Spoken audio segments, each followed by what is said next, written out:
I'm tired. Maybe you can relate to me. It's been another one of those long weeks. Busy week at work, lots of things going on at church. Had a couple of evening meetings this week. Some of them were long. Just other things to be taken care of, and I've come here to a Friday afternoon, and I'm worn out. Um, Maybe you're like me when you get worn out. There's certain things that you notice that happen. When I'm tired, I notice that I don't think quite as clearly as I do at other times. When I was at the bank making a weekly deposit, I had to ask the teller to double check my math because I just didn't trust it because I'm tired. And every now and then when you get tired, again, maybe you're like me, I lose a tad bit of my cherub-like demeanor when I get a little tired. It's easy to get irritable.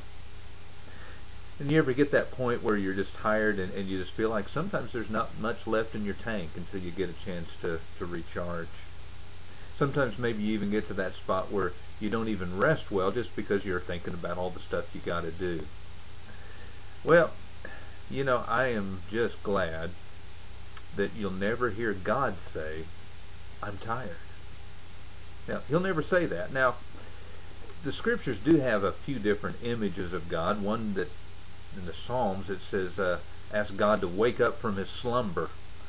I don't really think that God was sleeping. I think that psalm was just asking God to go ahead and come and do what David wanted him to do when he wanted him to do it. God didn't sleep. And of course in Genesis, after 6 days of creation, it says on the seventh day God rested. I'm pretty sure that God wasn't just worn out or pooped and just needed to recharge.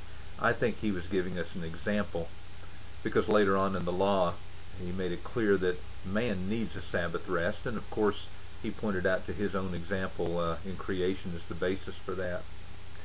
The fact of the matter is that God doesn't need any rest. It's like it says in Isaiah, "Haven't you heard? The Lord is the everlasting God, the creator of the ends of the earth, and he'll not grow tired or weary." In Psalm 121, it's the great words of comfort. "I'll lift up my eyes to the hills. Where does my help come from? My help comes from the Lord, the maker of heaven and earth. And he who watches over Israel neither slumbers nor sleeps." God isn't limited to time and space. He's not limited by energy. I think the scriptures simply use these images like God sleeping and slumbering just because we have to have some way that our feeble minds can comprehend a God. And I'm just comforted that God's bigger than I am. You'll never hear God say, "Why are you waking me up at 2 a.m. with that kind of concern?" Because the fact of the matter is, it's always 2 a.m. somewhere, and God didn't sleep and God didn't have to be woken up. He's always present. He's everywhere at the same time. In fact, he's everywhere where his children are through the indwelling of his Holy Spirit. And God doesn't get irritable. He always just stays engaged. He's always interested. He doesn't need caffeine to be able to stay alert.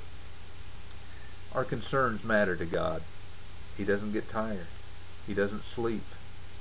In fact, the scriptures invite us to cast all our anxiety upon him because he cares so much for us. So how about you? How are you feeling right now? Maybe a little tired? Overwhelmed? Discouraged? Well, let me tell you, God's awake, he loves you, and he'd love to hear from us, his precious children. Why don't you give him a call right now in prayer and just let him know what's going on in your life. May God bless you.